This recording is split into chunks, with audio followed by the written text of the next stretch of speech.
मेरे ससुराल में बहुत बहुत स्वागत। और ससुराल वालों, आपसे माफी चाहती हूँ, बहुत दिनों बाद आई हूँ। माफ हूँ कि नहीं? आपके शहर ने मेरे परिवार को संरक्षण दिया, उनको खड़ा किया। बंटवारे के बाद मेरे ससुर जी के पिता अपने परिवार को लेकर मुरादाबाद आए। यहीं से उन्होंने अपना कारोबार शुरू किया। यहाँ के हुनर, यहाँ के लोगों की मदद से, उनकी अपनी मेहनत से उन्होंने अपना जीवन बनाया, अपने बच्चों का भविष्य बनाया। आज मुझे यहाँ आकर बहुत गर्व हो रहा है और मैं आप सबको भी यहाँ इस सभा में आप सब की भी स्वागत करना चाहती हूँ। मुरादाबाद देश विदेश में पीतल नगरी के नाम जाना जाता है। मुझे याद है, शादी के वक्त एक खुशहाल शहर था, समृद्ध था, तेजी से आगे बढ़ रहा था। यहाँ उस समय हवाई अड्डे बनने की भी बात होती थी और शहर को विकसित करने की बहुत बातें होती थी। उस समय ये सब हो क्यों पाया? क्योंकि आपके हुनर के साथ साथ, व्यापारियों के मेहनत के साथ साथ, मजदूरों के मेहनत के साथ साथ आपको के पास एक ऐसी सरकार थी जिसने आपका समर्थन किया, जिसने आपको आगे बढ़ने के लिए, आपको विकसित बनाने के लिए मदद किया। मुझे याद है उस समय एक्सपोर्ट प्रमोशन काउंसिल हैंडीक्राफ्ट के लिए बनी।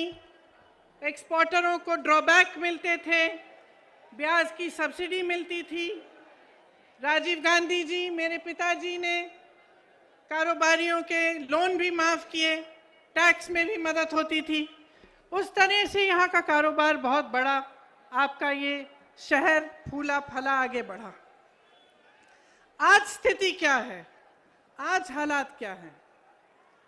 जहाँ 8,000 करोड़ रुपए का कारोबार होता था, निर्यात होता था यहाँ से, आज 2,000 करोड़ घट गया है।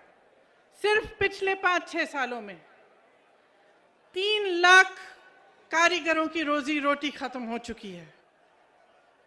भाजपा की नीतियों ने कारोबार, आपके भविष्य को बर्बाद किया है। सबसे पहले तो नोटबंदी लागू की, इससे आपको बहुत संकट हुआ। आपको बताया गया कि देश के लिए ये काम हो रहा है कि काला धन वापस आएगा। कोई काला धन वापस नहीं आया। आप सबको अच्छी तरह मालूम है कि क्या हुआ। उसी तरह से जीएसटी लागू की गई, जिससे आपकी कमर तोड़ी गई। निर्यातकों का ड्रॉबैक खत्म किया गया, ब्याज पर सब्सिडी नहीं मिलती। कारीगरों को दिहाड़ी आधी हुई, कारोबारों में मंदी हुई, बिजली महंगी हुई, डीजल महंगा हुआ, कच्चा माल महंगा हुआ। उधर चीन तेजी से आगे बढ़ रहा था। जिस तरह से उन्होंने एक एक हुनर को लेके पूरे शहर में इंफ्रास्ट्रक्चर बनाया, उस तरह से हमें यहाँ पे भी बनाना चाहिए था। यहाँ पे सारी और सारी सुविधाएं उपलब्ध होनी चाहिए थी। यहाँ का इंफ्रास्ट्रक्चर मजबूत करना चाहिए था। यहाँ पे पूरी तरह से मदद करनी चाहिए थी ताकि आपका शहर भी विकसित हो पाए। ये सब नहीं हुआ। आपने पीतल नगरी बनाई, उद्योग नगरी बनाई, अपने हाथों से, अपने खून, अपने पसीने से बनाई। ये सरकार सिर्फ अंधेर नगरी बनाती है और अंधेर नगरी का चौपट राजा है। व्यापार आज पूरे प्रदेश में चौपट है, युवाओं का भविष्य चौपट है, खेती किसानी चौपट है, महंगाई से घर का बजट चौपट है। आपने देखा होगा 27 नवंबर को यूपी टेट की परीक्षा हुई। 22 लाख युवाओं ने मेहनत की, 2 सालों के लिए काम किया।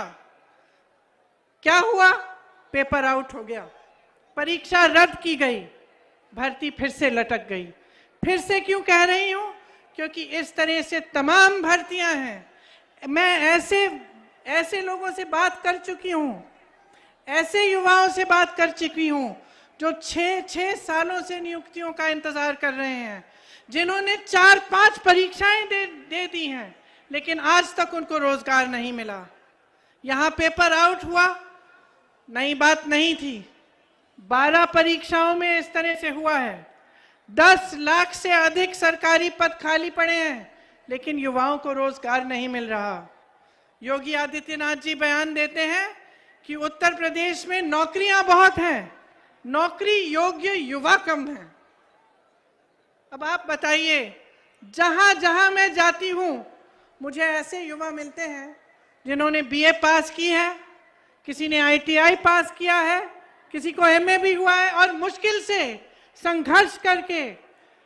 मैं एक वाल्मीकि कॉलोनी में गई लखनऊ में, वहां मैं एक महिला से मिली। उसने मुझे कहा कि मैं संघर्ष करके, घरों में काम कर करके 4-5 हजार रुपए का वेतन लेके मैंने अपनी बेटी को पढ़ाया। मेरी बेटी बीए कर चुकी है, आईटीआई पास है, आज तक दर दर भटक रही है, उसको नौकरी नहीं मिली। अगले घर में गई, वही समस्या, अगले घर में गई, वही समस्या। मैं कम से कम 10 परिवारों से मिली उसी एक कॉलोनी में, सब ने मेहनत से अपने बच्चों को पढ़ाया। नौजवान मेरे सामने आए, उन्होंने सब ने कहा कि हम दीदी हमने पढ़ाई की है, कहीं पे रोजगार नहीं मिलता। और योगी जी इस तरह के बयान देते हैं। ये सब क्यों हो रहा है? मैं आपको एक छोटी सी बात बताती हूँ। बघेल जी यहाँ उपस्थित हैं। 2 दिन पहले बघेल जी बता रहे थे कि उत्तर प्रदेश के कुछ व्यापारियों से, उद्योगपतियों से उनकी चर्चा चल रही थी। तो उन उद्योगपतियों ने बताया कि एक पोर्टल की जरूरत थी, जिसके लिए वह मुख्यमंत्री जी से मिलना चाह रहे थे, लेकिन पिछले 4 सालों से उनको मिलने का मौका नहीं मिला। तो बघेल जी से मैं बात कर रही थी कि ऐसा कैसे हो सकता है कि 4 सालों से कोई अपनी समस्या को लेकर भटक रहा है। उद्योगपति हैं, व्यापारी हैं, प्रदेश को आगे बढ़ाने वाले लोग हैं, कैसे हो सकता है कि मुख्यमंत्री जी इनके लिए समय नहीं बना रहे हैं? तो बघेल जी ने मुझे एक बात कही जो मेरे मन में रही।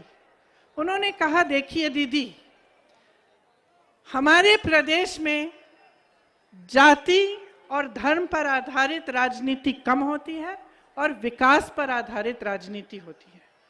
उत्तर प्रदेश में सांप्रदायिकता पर आधारित राजनीति और जातिवाद पर आधारित राजनीति इतनी भयानक है कि मुख्यमंत्री भी जानता है कि लोगों की समस्याओं का हल करने के बजाय चुनाव के समय आएगा, धर्म की बात करेगा, जाति की बात करेगा, चुनाव जीत के निकल जाएंगे और उनको कोई जवाबदेही ही नहीं रहेगी।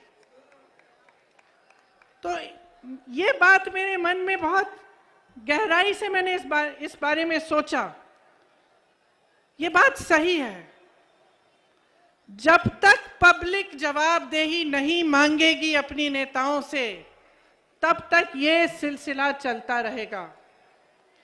जब तक वोट विकास के आधार पर नहीं डलेगा, जब तक आप ये सवाल नहीं करेंगे कि मेरे गांव में, मेरे लिए, मेरे शहर में आपने 5 सालों में क्या किया, जब तक ये सवाल सबसे महत्वपूर्ण नहीं होगा, तब तक इसी तरह की राजनीति में आप फंसे रहेंगे, माफियाओं के दलदल में फंसे रहेंगे।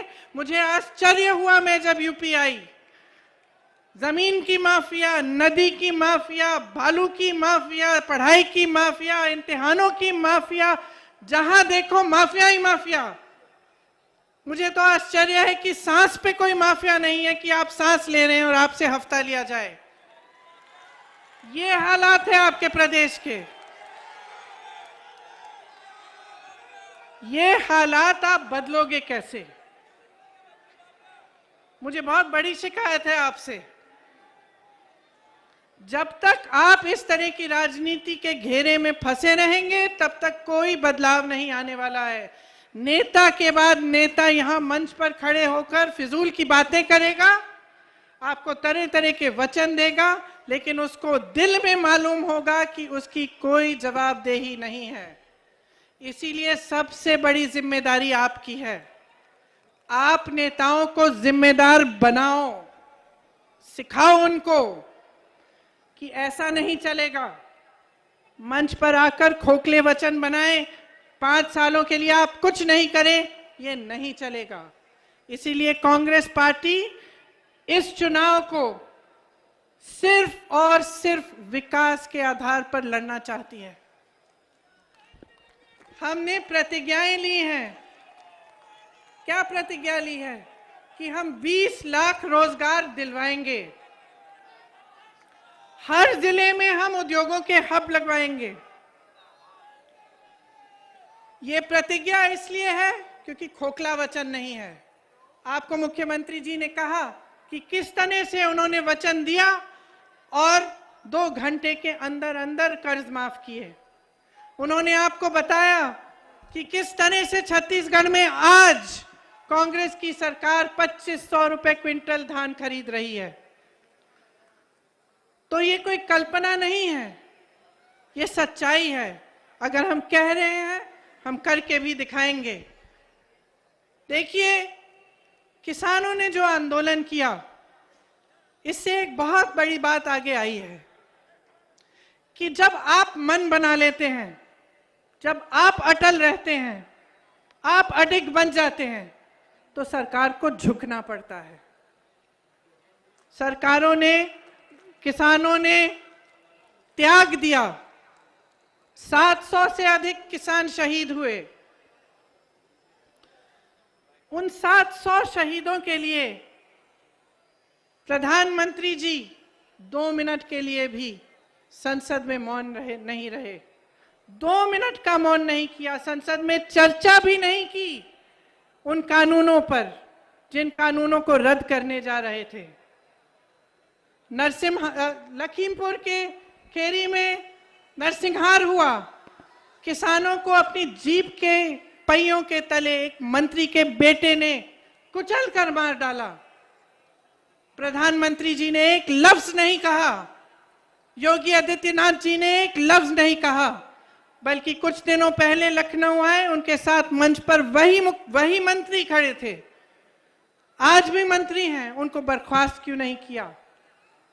अगर उन्होंने उन परिवारों से बात करने की कष्ट की होती जिनके बच्चे शहीद हुए, उन विधवाओं से जिनके पति शहीद हुए, तो उनको पता चलता कि वो परिवार क्या महसूस कर रहे हैं, किस संकट से गुजर रहे हैं।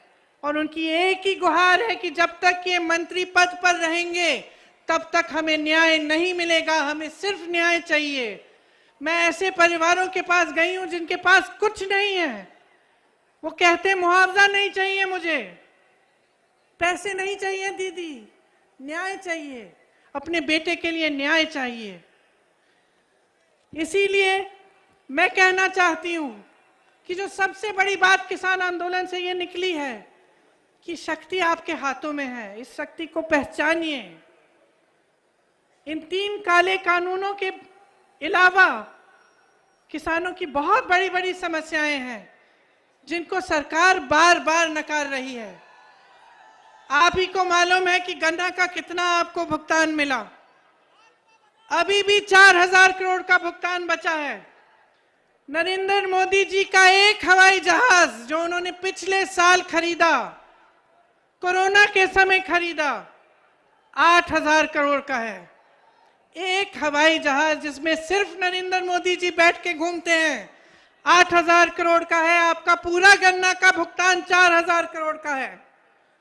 संसद के सुंदरीकरण में जो अच्छा खासा संसद है, 70 सालों से चला आ रहा है, एक ऐतिहासिक इमारत है, उसके सुंदरीकरण करने के लिए ये लोग 20,000 करोड़ खर्च सकते हैं, आपके लिए कुछ नहीं दे सकते।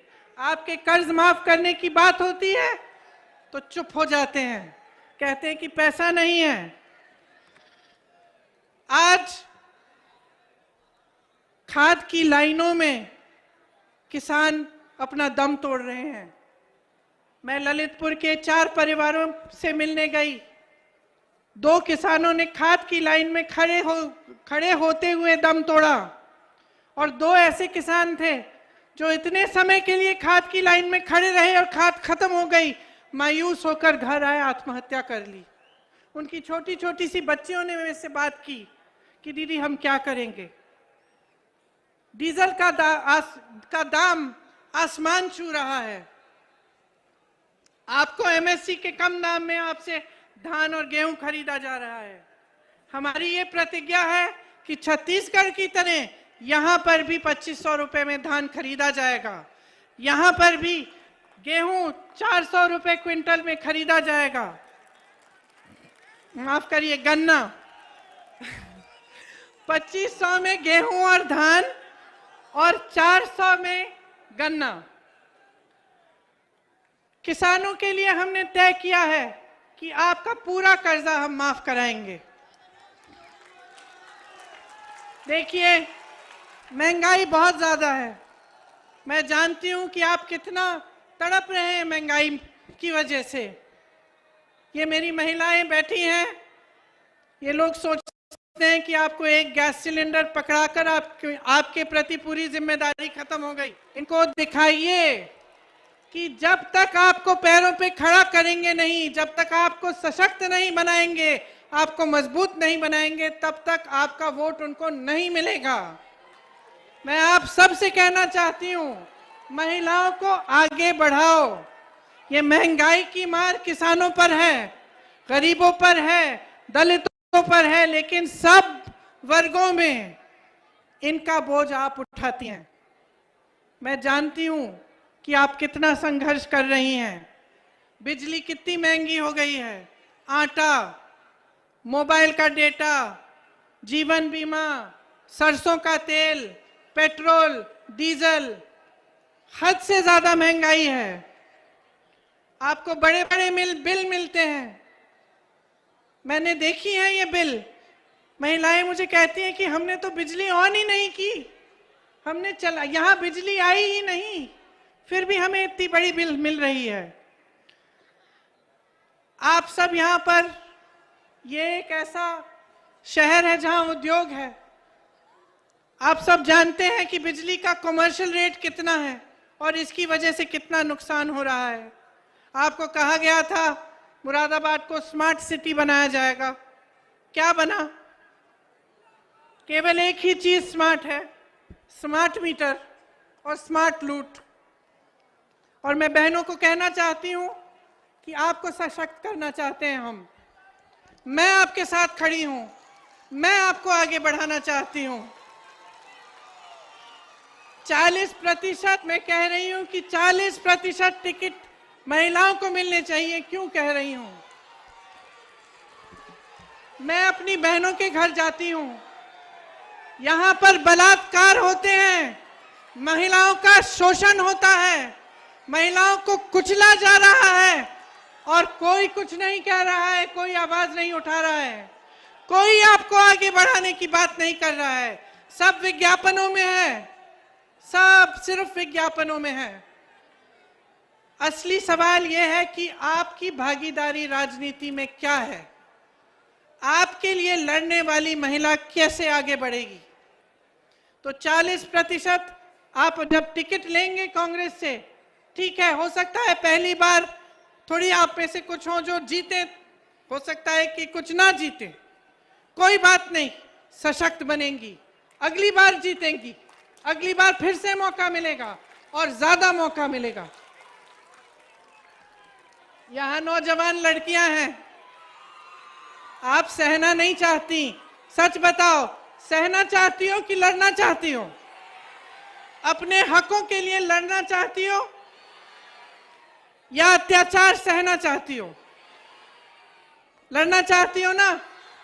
ये स्कूटी किसके लिए है? स्मार्टफोन किसके लिए है? आपको मिलेगा। आप महिलाओं को सशक्त बनाओ। ये जितनी भी राजनीति है, ये जितनी भी जातिवाद पर आधारित ये सांप्रदायिक राजनीति सब खत्म हो जाएगी, आप खड़ी हो जाएंगी तो। आपकी शक्ति को कोई पहचान नहीं रहा है। 50% आबादी है, 50% बहुत बड़ा आंकड़ा होता है।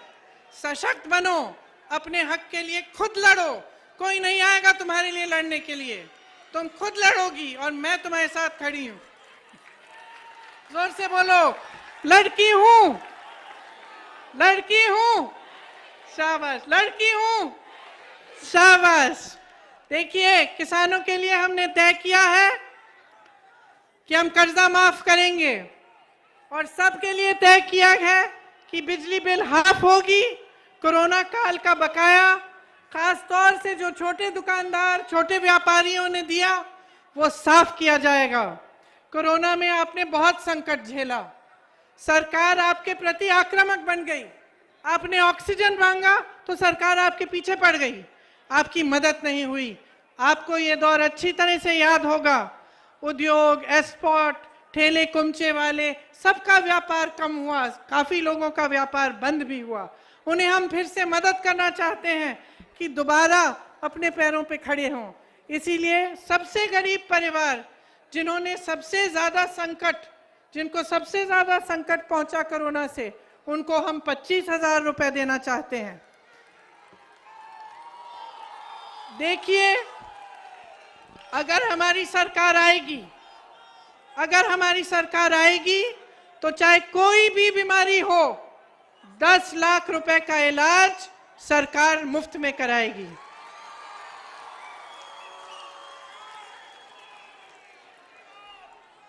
वृद्धा और विधवा पेंशन 1,000 रुपए देंगे और जितनी भी नई सरकारी नौकरियां हैं उसमें पहले से जो आरक्षण है उनके तहत ही 40% आरक्षण महिलाओं को मिलेगा।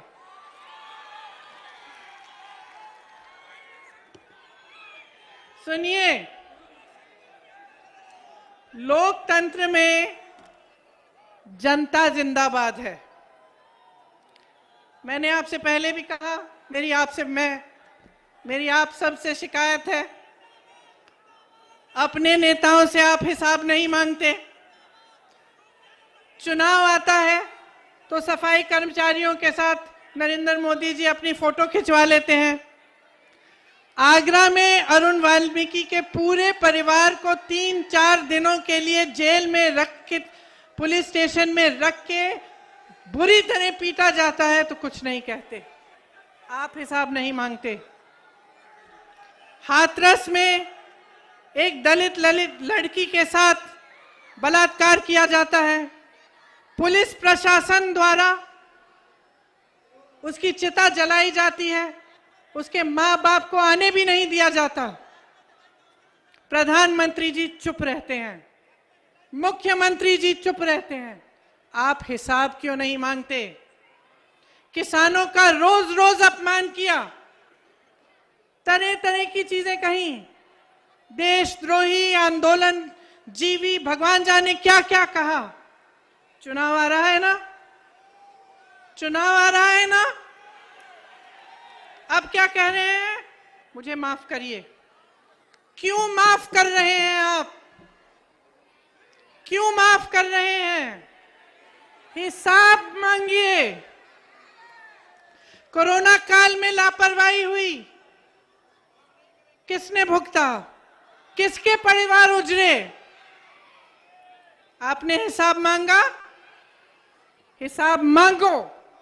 आपको अगर डिलीवरी चाहिए, आगे बढ़ना चाहते हैं आप, राजनीतिक दलों और उनके नेताओं से अपना रिश्ता बदलो, उनकी असलियत पहचानो, उन्हें अपने प्रति जवाबदेह बनाओ, उनसे हिसाब मांगो। मैंने सुना है कई लोग कहते हैं कि भाजपा तो फूट फैलाकर फिर से जीतेगी। क्यों?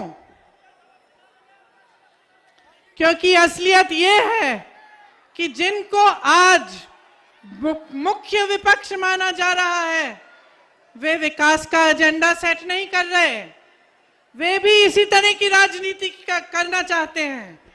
सपा और बसपा ने भी जाति और धर्म की ही राजनीति को आगे बढ़ाया है। सपा सरकार में जातिवाद और गुंडाई, और बसपा में आपने लूट देखा है। तो स्वाभाविक है विकास की बात नहीं होगी, आपके मुद्दे उठाए नहीं जाएंगे। आपने समाजवादी का नारा देखा है, नया नारा सुना है, आ रहे हैं अखिलेश।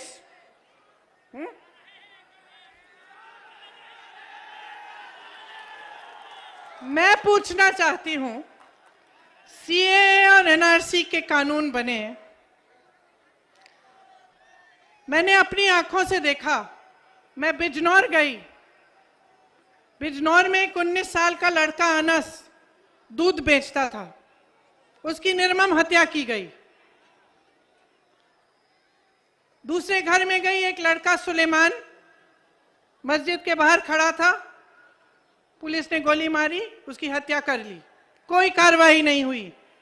मैं पूछना चाहती हूं, क्या अखिलेश जी आए? उम्भा में नरसंहार हुआ, 13 आदिवासियों की मौत हुई, उनको पीटा गया लाठियों से, उनको गोली मारी गई। क्या अखिलेश जी आए? उन्नाव और हाथरस में क्या हुआ? मेरी बहनें बैठी हुई हैं। उन्नाव और हाथरस में महिलाओं पर अत्याचार हुआ, उनको जलाया गया। क्या अखिलेश जी आए? किसानों के आंदोलन में लखीमपुर खीरी में नरसंहार हुआ। जैसे मैंने कहा, आप सब ने देखा वो वीडियो, जीप के नीचे किसानों को कुचला गया। क्या अखिलेश जी आए? तो अब चुनाव के समय क्यों आ रहे हैं?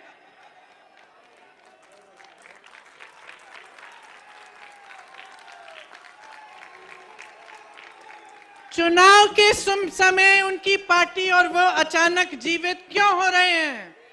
पिछले 5 सालों से कहां थे जब कांग्रेस सड़कों पर लड़ रही थी, जब कांग्रेस के 18,500 से ज्यादा कार्यकर्ता जेल में बैठे थे, जब हमारे अध्यक्ष 28 दिन के लिए कोरोना के समय जेल में थे, तब समाजवादी के नेता कहां थे? तब समाजवादी के कार्यकर्ता कहां थे? तब अखिलेश जी कहां थे? उस समय अखिलेश जी क्यों नहीं आए? मैं पूछना चाहती हूं, जब दलितों पर अत्याचार हुआ, हाथरस में हुआ, आगरा में हुआ, अभी हाल में फाफामऊ इलाहाबाद में मैं गई थी, दलित परिवार पर अत्याचार हुआ, उनको चारों को, माँ, बाप, बेटा, 10 साल का बेटा जिसको ठीक से सुनाई भी नहीं देता था, और 15 साल की लड़की का बलात्कार करके उन सब की हत्या की गई। मैं पूछना चाहती हूं, बसपा के नेता कहां थे? उन्होंने आवाज क्यों नहीं उठाई? जब वे बयान देते हैं तो ऐसा क्यों लगता है कि भाजपा जैसा ही बयान दे रहे हैं? क्योंकि सब अंत में ये सोचते हैं कि आपकी समस्याएं, आपके दुख, आपका दर्द, आपकी पीड़ा, आपका संघर्ष से उनकी राजनीति से कोई मतलब नहीं है। सब सोचते हैं कि वे सांप्रदायिकता के आधार पर, जाति के आधार पर आपसे वोट मांगने आएंगे। आप देखेंगे कि आपके प्रतिनिधि हैं, आप सोचेंगे आपकी जाति के या आपके धर्म के, आपसे वोट मिल जाएगा और उनको कोई काम करने की जरूरत नहीं है। ये सोच आपको जबरदस्ती बदलवानी है। आपका संघर्ष है जिसने इस देश को बनाया है। किसानों की शहादत ने इस देश को बनाया है। हमें आजादी किसानों ने दिलवाई, आपके पूर्वजों ने दिलवाई। जितने भी बड़े नेता आजादी के समय आंदोलन में थे, सब आप ही में से आए।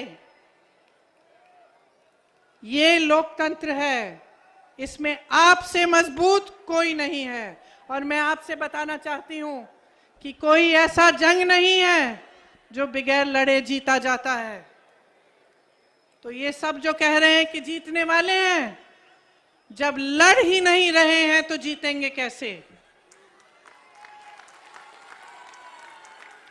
ये सब सिर्फ सोच रहे हैं कि अपना टाइम आएगा, हम राज करेंगे, हम लूटेंगे, 5 साल बाद आकर हम फिजूल के मुद्दे उठाएंगे और हम फिर से राज करेंगे। इस सोच को बदलिए। टाइम आपका है, समझदार आप हो, विवेक आप में है। इस देश को बदलना है, अपने प्रदेश को इस खाई में से निकालना है, तो आपको मजबूत बनना पड़ेगा और आपको बहुत समझदारी से अपना वोट देना पड़ेगा। तो आज मैं यहां इसलिए आई हूं कि मैं आपसे कहना चाहती हूं, मैं आपको मौका देना चाहती हूं राजनीति को बदलने का। मैं अपनी बहनों को मौका देना चाहती हूं और आप सबको कि राजनीति को विकास पर आधारित बनाओ, अपने नेताओं को जिम्मेदार बनाओ। ये देश आपका है, किसी की जागीर नहीं है। कोई कितना भी बड़ा नेता हो, उसकी जागीर नहीं है। ये देश आपका है। अपने घर को संभालो, अपने परिवार को संभालो, अपने देश को संभालो, उसको सुरक्षित रखो, उसको मजबूत करने के लिए सही निर्णय लो। सही निर्णय यही है कि विकास होना चाहिए, चुनाव के समय विकास की बात होनी चाहिए। मैं आप सबको बहुत धन्यवाद देना चाहती हूँ। बारिश हो रही है और कष्ट नहीं दूंगी। आप सबको बहुत बहुत धन्यवाद देती हूँ कि आपने मेरा इंतजार किया, और अगली बार अपने पति को भी यहाँ लेकर आऊंगी, अपने ससुराल, आप सबसे मिलवाऊंगी। आपको बहुत बहुत धन्यवाद। जय हिंद, जय हिंद, जय हिंद। FX टीव्हीला सबस्क्राईब करा। सबस्क्राईब करण्यासाठी बेल आयकॉनवर क्लिक करा आणि पहा नवी मुंबई व ठाण्याच्या ताज्या बातम्या। तसेच शेअर आणि लाईक करायला विसरू नका।